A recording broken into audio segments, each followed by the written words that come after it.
اس رات میں کافی دیر تک جاگتا رہا، سوچتا رہا کہ ان نفسیاتی مریضوں کو کیسے راہ راست پر لاؤں، ان کے خود پسندی کے خول کو کیسے توڑوں، کیونکہ آصفہ کے لیے بھلے ہی وہ ایک کھیل ہو مگر میرے لیے احکام شرع تھا، باضابطہ نکاح تھا، وہ میری بیوی بن چکی تھی، اسے راہ راست پر لانا میرا فرض تھا۔ میں ایک ہفتے سے آصفہ کو تلاش کر رہا تھا، اس مکان پر بھی گیا تھا جہاں مجھے لے جایا گیا تھا، مگر وہ مکان خالی تھا، لڑکیوں نے اسے کرائے پر حاصل کیا تھا، ایک اسٹیٹ ایجنسی والے نے مکان دلوایا تھا، اسی لیے مکان مالک بھی لڑکیوں کا پتہ نہ بتا سکا۔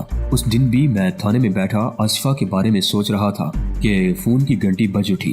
ہیلو، میں نے ریسیور اٹھا کر کہا، میں لٹ گیا، جلدی آؤ، پورے 12 لاکھ لوٹ لیے۔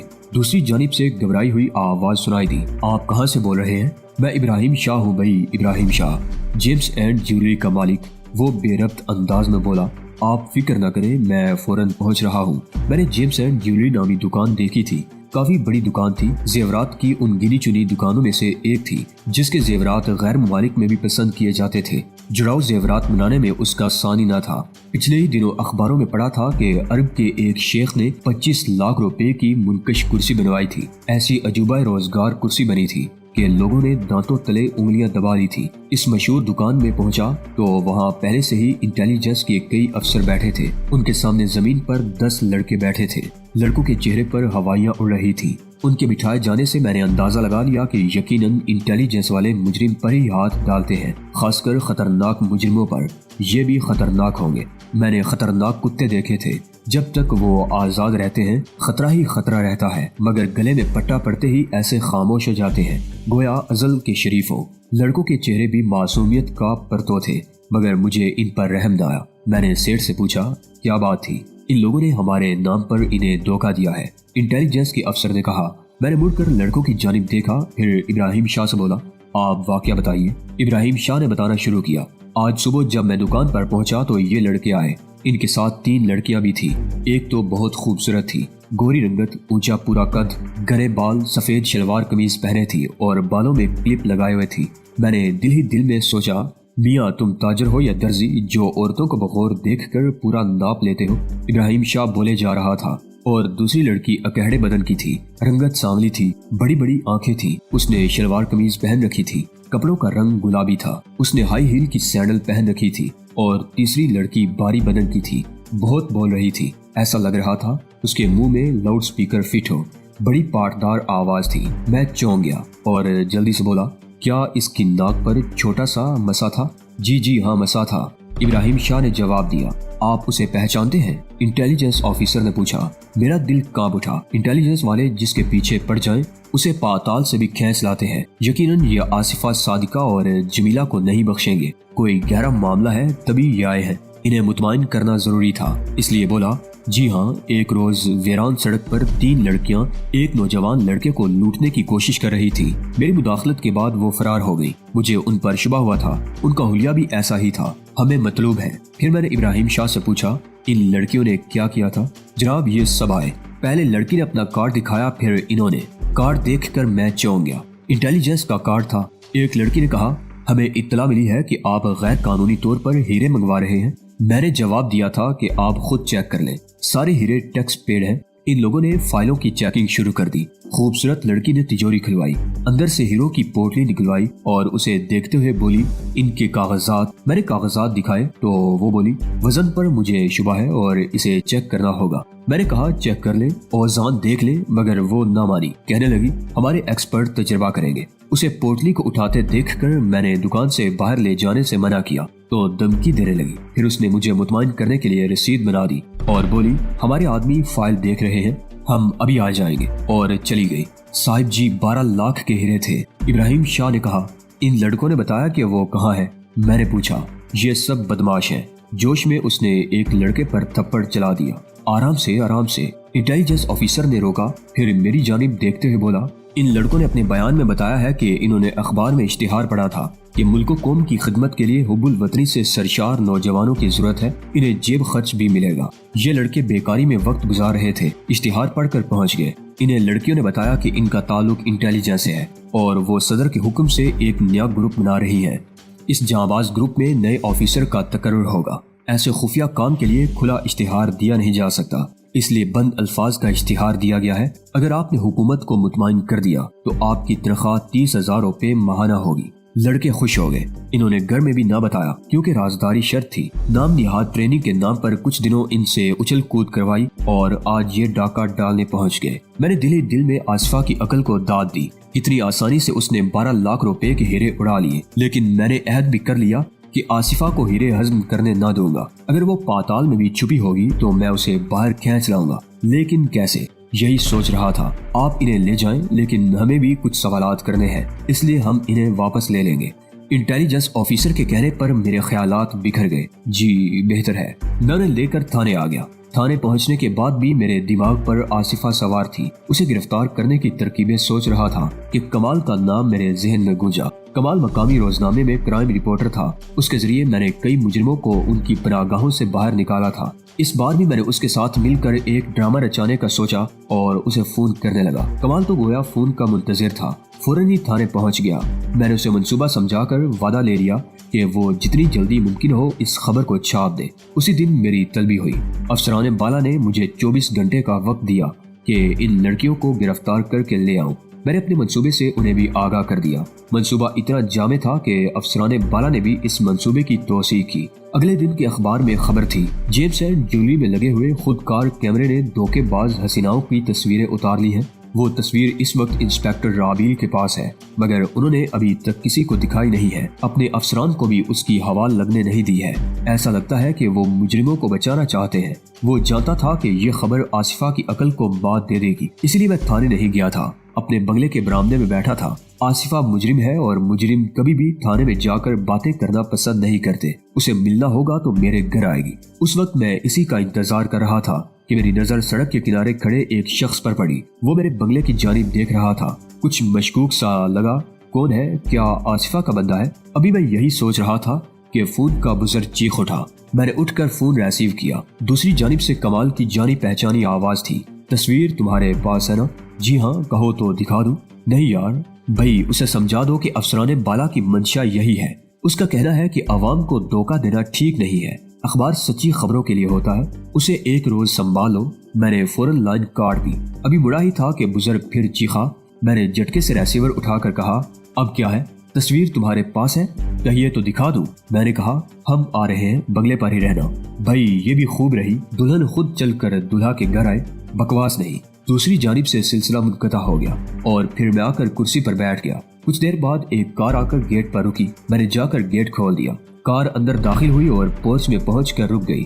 پہلے آصفہ اتری، پھر جمیلہ اور صادقہ۔ آئیے اندر چل کر بیٹھتے ہیں۔ آصفہ بولی، دلہن آئے تو دلہا کے گھر اور کہے وقت نہیں، یہ تو عجیب سی بات ہے۔ میں نے مصنوعی پیار بھرے لہجے میں کہا، مذاق نہیں۔ آصفہ نے جھڑکا، مذاق کون کم وقت کر رہا ہے؟ ہم تم تو جیون ساتھی ہیں، جنم جنم کا رشتہ ہے۔ تم چور ہو، میں سپاہی، تم قانون شکن ہو اور میں قانون کا محافظ۔ اسی لیے تو مولانا نے ہم دونوں کو ایک ڈور میں باندھا ہے، چپل کھینچ ماروں گی۔ آصفہ نے اتنا ہی کہا تھا کہ اچھل پڑی۔ اگر میں اسے سنبھال نہ لیتا تو وہ گر پڑتی۔ پستول کے دھماکے نے اسے بوکھلا دیا تھا۔ سنو مسٹر رابیل، میرے آدمیوں نے اس بنگلے کو گھیر لیا ہے، فوراً ان لڑکیوں کو میرے حوالے کر دو۔ پستول تھامے ہوئے ایک شخص نے کہا، کیوں بھائی؟ میری تو بیوی ہے، تمہاری کون ہے؟ میں نے کمال اطمینان سے کہا۔ اس شخص نے دوسرا فائر کیا۔ اس بار بھی نشانہ ہمارے سر پر لٹکتا ہوا فانوس تھا۔ میرے بھائی خواہ کیوں میرے قیمتی فانوس کے دشمن ہو گئے ہو؟ کہیں دھماکے کی آواز پر کوئی آ نہ جائے۔ سڑک کے دونوں سرے پر میرے آدمی تعینات ہیں۔ رہا پڑوسیوں کا سوال تو جناب یہاں کوئی کسی کے پھڈے میں نہیں پڑتا۔ اخوت بھائی چارے کا زمانہ کب کا لد گیا، ایسی بات ہے تو یہ لو۔ کہتے ہوئے میں نے کمال پھرتی سے آصفہ کو کمرے میں دھکا دیا اور خود کو گراتے ہوئے لوٹ لگاتا چلا گیا۔ ہمیں گرتے دیکھ کر آصفہ اور جمیلہ نے بھی پلرز کی آڑ لی تھی۔ پستول ہلاتا ہوا وہ شخص برآمدے کی جانب دوڑا تھا کہ میں نے سیٹی بجا دی۔ لان کی جاڑیوں کے پیچھے سے کئی پولیس والے نکل آئے۔ خبردار پستول پھینک دو ورنہ گولی مار دیں گے، ایک سپاہی نے للکارا۔ اس شخص نے گھبرا کر پیچھے دیکھا اور اس پر سکتا سا چھا گیا۔ 8 نالے اس کی جانب اٹھ گئی تھی۔ اسے ہتکڑی لگا کر اندر لاؤ۔ میں نے ایک سپاہی سے کہا، ہم جا رہے ہیں۔ آصفہ نے کہا، میری جان تم کہاں چلی؟ یہ سپاہیوں کی تعیناتی تمہارے لیے ہی تو تھی۔ میں نے اس کا ہاتھ پکڑ لیا۔ پیٹر بولنے والی صادقہ نے ہمیں یوں دیکھا گویا سرزنش کرنا چاہتی ہو، لیکن کچھ بولی نہیں۔ جمیلہ بھی خاموش تھی۔ چلو نا، میں نے اسے اندر دھکیلا۔ جمیلہ اور صادقہ بھی ساتھ آ گئی۔ میں نے فریج سے مٹھائی نکالی ان کے سامنے رکھی اور بولا پہلے منہ میٹھا کرو تاکہ میں ایک کڑوی خبر سناؤں۔ تینوں نے چونک کر مجھے دیکھا۔ کھاؤ، میں داڑا۔ اس دن تم حکم چلا رہی تھی، آج میرا حکم مانو۔ تینوں کا ہاتھ چلنے لگا۔ مٹھائی ختم ہوتے ہی میں نے کہا میری بیگم جان اب ہتھ کڑی پہن لو۔ پھر میں نے سرات سے پستول نکال لیا اور زور سے پکارا گل خان انہیں گرفتار کر لو۔ دروازے پر کھڑے پولیس والوں نے اندر داخل ہو کر لڑکیوں کے ہاتھوں میں ہتھ کڑی لگا دی۔ تھانے کے ایک لاک اپ میں وہ شخص بند تھا جس نے مجھ پر فائر کیا تھا، جبکہ تینوں لڑکیاں ایک دوسرے کمرے میں رکھی گئی تھی۔ ان لڑکیوں کو دیکھنے کئی افسران آ چکے تھے۔ یہ معمولی لڑکیاں، ایسا معصوم چہرہ اور کرتوت ایسے قابل نفرت، انہیں سبھی ملامت سے دیکھتے تھے۔ کئی افسروں نے لڑکیوں سے ہیرو کے بارے میں پوچھا، اس دوسرے قیدی کے بارے میں پوچھا، لیکن انہوں نے اس بات سے لا علمی ظاہر کی۔ اس شخص کے بارے میں تو خود مجھے بھی تجسس تھا کہ وہ کون ہے اور انہیں ساتھ کیوں لے جانا چاہتا تھا۔ میں نے یہی سوال اس شخص سے بھی کیا تھا، لیکن اس نے تو خاموش رہنے کی قسم کھائی تھی۔ اس وقت بھی میں اس کے سامنے کھڑا پوچھ رہا تھا کہ تم کس لیے لڑکی کو لے جانا چاہتے تھے۔ تبھی ایڑیاں بجنے کی آواز سنائی دی۔ سلوٹ کی آواز سنتے ہی میں نے مڑ کر دیکھا، آئی جی سلطان کے ساتھ ایک بھاری بدن کا شخص تھا۔ وہ دونوں اندر داخل ہو رہے تھے۔ میں نے بھی سلوٹ کیا۔ وہ جا کر کرسی پر بیٹھ گئے۔ کیا یہی تینوں لڑکیاں ہیں؟ آئی جی صاحب نے پوچھا۔ جی ہاں، میں نے جواب دیا۔ ساتھ والا شخص بڑی دلچسپی سے لڑکیوں کو دیکھ رہا تھا۔ اسی وقت فون کی گھنٹی بجی۔ میں نے آگے بڑھ کر ریسیور اٹھا لیا۔ دوسری جانب سے بولنے والے کا نام سنتے ہی میں اچھل پڑا۔ کیا تم شیر خان؟ شیر خان کا نام سنتے ہی آئی جی بھی چونک گئے۔ شیر خان ایک ایسا نام تھا جس سے پورے ملک کی پولیس واقف تھی۔ وہ منشیات کی دنیا کا بے تاج بادشاہ تھا۔ شیر خان پورے ملک میں پولیس کو مطلوب تھا۔ آئی جی نے ہاتھ بڑھا کر ریسیور تھام لیا اور بولے کون ہو تم؟ میں شیر خان بول رہا ہوں، چودھری کو رہا کر دو۔ تم جھوٹے ہو، شیر خان کا نام لے کر بھی تم کامیاب نہیں ہو سکتے۔ اگر تم نہیں چھوڑو گے تو ہم خود رہا کرا لیں گے۔ ابھی ایک نوجوان لڑکی آئے گی، وہ آ کر اسے چھڑا لے جائے گی۔ دوسری جانب سے ریسیور رکھ دیا گیا۔ لگتا ہے کسی بچے نے مذاق کیا ہے، کہتے ہوئے آجی صاحب باہر نکل گئے۔ جاتے جاتے اپنے دوست سے کہہ گئے تھے کہ وہ بیٹھے، راؤنڈ لگا کر اسے لیتے جائیں گے۔ ہم مذاق سمجھ رہے تھے کہ وہ لڑکی پہنچ گئی۔ وہ آئی جی صاحب کے ساتھ آنے والے کی بیٹی شگفتہ تھی۔ اس نے آتے ہی کہا ڈیڈی چودھری کو چھوڑ دیجئے، تم ہوش میں تو ہو؟ جی ہاں، میں باہوش و حواس کہہ رہی ہوں، چودھری کو چھوڑ دیجئے ورنہ میں پیپر ویٹ مار کر بلب توڑ دوں گی۔ پتہ نہیں کیوں اس بے تکی بات کا گہرا اثر ہوا۔ آجی صاحب کے دوست کا چہرہ تاریک ہو گیا۔ انہوں نے پھنسی پھنسی آواز میں کہا اسے چھوڑ دو۔ آجی صاحب کے دوست کا حکم اسے ٹالنے کی کس میں ہمت تھی؟ پھر بھی قانون روک رہا تھا۔ ہمیں پسو پیش کرتے دیکھ کر آئی جی کے دوست نے پستول نکال لیا۔ ہم تیار نہ تھے۔ اس نے چودھری کو آزاد کرا لیا۔ چودھری کو شگفتہ اپنے ساتھ لے گئی۔ ایک مجرم کی مدد کرنا جرم ہے۔ مجرم کتنا ہی بڑا آفیسر کیوں نہ ہو، قانون اسے معاف نہیں کرتا۔ آئی جی صاحب کے دوست عثمانی پر مقدمہ قائم ہو گیا اور وہ گرفتار ہو گئے۔ انہیں شاہپور چاکر سے گرفتار کیا گیا تھا۔ وہ بھاگ کر وہاں چھپے ہوئے تھے۔ ان کے جیل جانے سے مجھ پر کوئی اثر نہیں ہوا۔ میں تو اپنی فتح پر شادماں تھا۔ مجھے جو کامیابی ملی تھی وہ معمولی نہ تھی۔ اتنی بڑی واردات کے مجرموں کو گرفتار کر کے شہرت حاصل کر لی تھی۔ اخبارات نے پہلے صفحے پر تعریفیں لکھی تھی۔ مجھے ایک ذہین پولیس آفیسر لکھا تھا، لیکن میں اپنے ذہن کی گتھی کو سلجھا نہیں پایا تھا۔ میرے سامنے عثمانی صاحب کا فعل سوالیہ نشان بنا ہوا تھا۔ یہ بات صحیح تھی کہ وہ اپنی بیٹی کو دل و جان سے عزیز رکھتے تھے، لیکن اس کی ایک چھوٹی سی بات پر قانون شکنی کر بیٹھنے پر بات سمجھ سے پرے تھی۔ پھر شگفتہ کی بات محمل تھی۔ وہ ایک فضول سا جملہ تھا کہ بلب توڑ دوں گی۔ اس جملے میں ایسی کون سی بات تھی جس نے انہیں اتنا بڑا قدم اٹھانے پر مجبور کر دیا تھا؟ اس راز کو سمجھنے کے لیے میں ایک دن جیل پہنچ گیا۔ وہ بی کلاس کے قیدی تھے۔ انہیں تمام آسائشیں مہیا تھیں۔ ان سے ملاقات کے لیے جیلر نے الگ کمرے کا انتظام کر دیا۔ میں نے پہلا سوال کیا، انکل آپ میرے افسر کے دوست ہیں؟ میں کچھ دیر کے لیے رکا اور سانس لے کر بولا، ایسی کون سی بات ہے جس نے آپ کو اتنا بڑا قدم اٹھانے پر مجبور کر دیا تھا؟ شگفتہ کے جملے میں ایسی کون سی بات پوشیدہ تھی جس نے آپ کو ہلا دیا تھا؟ عثمانی صاحب خاموش تھے۔ ان کا چہرہ تاریک ہو گیا تھا۔ وہ سر جھکائے کچھ سوچ رہے تھے۔ بولیے، ایسی کون سی بات تھی جس نے آپ کو قانون شکنی پر آمادہ کر دیا؟ میری زندگی اور موت کا سوال ہے بیٹے، اس زخم کو مت کری دو، میرے ساتھ تم بھی رو پڑو گے۔ اس جملے میں ہم دونوں کے لیے دم کی تھی۔ میرے ساتھ تم بھی تباہ ہو جاتے۔ میری تباہی؟ میں نے حیرت سے پوچھا۔ ہاں، میں نے تمہیں بہت پہلے پہچان لیا تھا، اسی لیے اتنا قریب آیا تھا۔ تم غیر نہیں ہو، میرے عزیز دوست کے بیٹے ہو۔ میں نہیں چاہتا کہ شگفتہ اور تم پھانسی پر لٹکا دیے جاؤ۔ اگر اس کی بات نہ مانتا پھر بھی میں مجرم ٹھہرایا جاتا۔ گھر ایسے بھی تباہ ہوتا، ویسے بھی اس لیے میں نے آسان تباہی کا راستہ ڈھونڈ لیا۔ پھر انہوں نے آہستہ آہستہ ٹھہرے ہوئے لہجے میں میری اپنی داستان سنا دی۔ میں خود نہیں جانتا تھا کہ میرا ہاتھ خون سے رنگا ہوا ہے۔ میں قتل جیسے بھیانک جرم کا ارتکاب کر چکا ہوں۔ بھلے ہی قانون کی نظروں سے بچا ہوا ہوں، مگر ضمیر کی عدالت تو معاف نہیں کرے گی۔ اسی خیال نے مجھے بے چین کر دیا تھا اور مجھے شگفتہ سے انسیت سی ہو گئی تھی۔ یوں بھی میرے بیان نے اسے بچا لیا تھا، نادانستگی میں لکھی رپورٹ نے ہی اسے بچا لیا تھا۔ میں نے رپورٹ میں شگفتہ کا نام نہیں دیا تھا، صرف اتنا لکھا تھا کہ آئی جی کے دوست عثمانی نے آ کر مجرم کو فرار کرا دیا تھا۔ یہی وجہ تھی کہ پولیس نے اسے گرفتار نہیں کیا تھا۔ لیکن اب مجھے اپنے فعل پر ندامت نہیں تھی، بلکہ شگفتہ پر پیار آ رہا تھا۔ اس کی وجہ سے مجھے ایک نئی بات معلوم ہوئی تھی۔ اب میں اپنے طور پر شگفتہ کے بارے میں تحقیق کر رہا تھا کہ وہ کس کے کہنے پر تھانے پہنچی تھی، ملزم چودھری سے اس کا کیا رشتہ تھا۔ تبھی مجھے معلوم ہوا کہ وہ منشیات کی عادی ہے۔ یقیناً اس کی اسی کمزوری کا مجرم نے فائدہ اٹھایا تھا۔ چودھری کا تعلق بھی منشیات فروشی کے ایک گروہ سے ہے۔ اس کا اقرار شیر خان نے بھی کیا تھا، اور شیر خان کے ہاتھ کتنے لمبے ہیں یہ بات مجھے معلوم تھی۔ اس بدبخت کے پنجے سے شگفتہ کو تبھی نکالا جا سکتا تھا جب وہ اس لت سے چھٹکارا پا لیتی۔ کافی غور و خوض کرنے کے بعد میں نے عثمانی صاحب سے کہا، آپ کو معلوم ہے شگفتہ شیر خان کے گروہ سے وابستہ ہے؟ نہیں، یہ غلط ہے، کسی اور نے شیر خان کے نام کا فائدہ اٹھایا ہوگا۔ آپ کو کیسے پتا ہے؟ مجھے۔ وہ گھبرا گئے، لیکن فوراً ہی انہوں نے اپنے آپ کو سنبھال لیا اور ٹھہرے ہوئے لہجے میں بولے، میں ہر بات پر نظر رکھتا ہوں۔ کیا اس بات پر بھی کہ آپ کی نظر ہے کہ شگفتہ منشیات کی عادی ہے؟ ہاں، وہ منشیات کی عادی ہے۔ ہاں، اسے یہ لت کالج سے لگی ہے۔ اسی لت نے اسے شیر خان کی بات ماننے پر مجبور کیا تھا۔ اسے کسی طرح بچا لو، اگر وہ مر گئی تو میں بھی نہیں بچوں گا۔ اسے بدنامی سے بچانے کے لیے ہی میں نے اتنا بڑا قدم اٹھایا تھا۔ آپ مطمئن رہے، میں اس کا علاج کراؤں گا۔ کہتے ہوئے میں اٹھ گیا۔ اسی دن شگفتہ کو لے کر راہیل کلینک پہنچا۔ ڈاکٹر راہیل کا شمار ملک کے معروف نفسیاتی معالجوں میں ہوتا تھا۔ مجھے یقین تھا کہ وہ اس لعنت سے چھٹکارا دلا دیں گے۔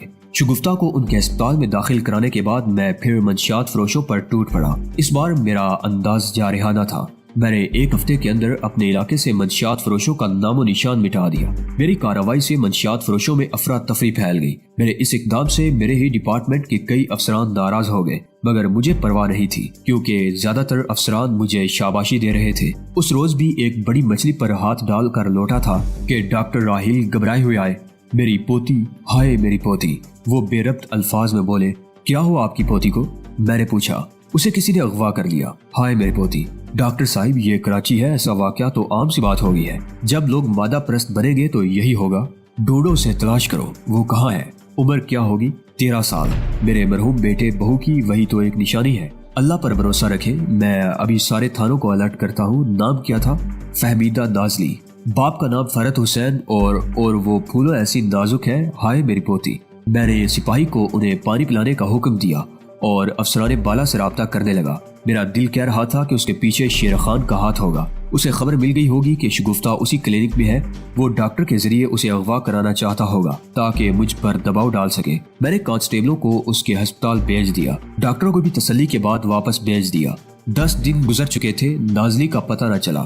وہ کہاں ہے، کس کے قبضے میں ہے، اس کی خبر نہ ملی۔ میں نے ڈاکٹر سے بھی رابطہ کیا مگر وہ خاموش رہے۔ اداسی ان کے چہرے کا جز بن چکی تھی۔ وہ مسکرانا بھول گئے تھے، مگر اب وہ مجھ سے پوتی کے بارے میں سوال نہیں کرتے۔ ایسا لگتا تھا انہیں قرار آ چکا ہے۔ شگفتہ کی حالت بھی اب سدھرنے لگی تھی۔ وہ پہلے جیسی نہ تھی، اب بہکی باتیں بھی نہیں کرتی تھی۔ جب بھی جاتا وہ پرسکون ملتی۔ پہلے نشے کی طلب اسے بے چین کیے رہتی۔ وہ رات میں بھی جاگتی رہتی، مگر اب اسے نیند آنے لگی تھی۔ اس دن جب میں پہنچا تو وہ سو رہی تھی۔ میرے پکارنے پر وہ اٹھی۔ اس کی آنکھیں نیند سے بوجھل تھی، مگر مجھے دیکھتے ہی وہ اٹھ بیٹھی اور بولی، رابیل، ایک سگریٹ پلاؤ گے؟ نشے کی طلب بے چین کیے دے رہی ہے۔ میں نے پیکٹ نکال کر بڑھا دیا۔ اس نے ایک سگریٹ نکال کر سلگایا اور ڈبی کو ٹیبل پر رکھتے ہوئے بولی، سادے سگریٹ میں مزہ کہاں، لیکن کچھ تو راحت ملے گی۔ ٹیبل پر دوا کی شیشی الٹی پڑی تھی۔ دوا بہ کر پیکٹ تک پہنچ رہی تھی کہ میں نے جلدی سے اسے اٹھا لیا۔ مجھے پیکٹ اٹھاتے دیکھ کر وہ بولی، پلیز ایک اور سگریٹ۔ میں نے ڈبی بڑھا دی۔ اس نے پیکٹ لیتے ہوئے کہا، پلیز رابیل، مجھے ایک ٹھنڈی بوتل لا دو نا۔ میں اٹھ کر باہر نکل گیا۔ کچھ دیر بعد لوٹا تو وہ منتظر بیٹھی تھی۔ میرے ہاتھ سے بوتل لے کر چسکیاں لینے لگی۔ کچھ دیر بعد وہ اٹھ کر باہر نکل گئی۔ مجھے تھانے پہنچنا تھا، اس لیے اٹھ گیا۔ باہر آ کر بائک سٹارٹ کی اور تھانے کی جانب چل پڑا۔ کچھ ہی دور گیا تھا کہ میری بائک کے سامنے ایک ہرنچی آ گیا۔ اسے بچانے کے لیے میں نے پوری کوشش کی۔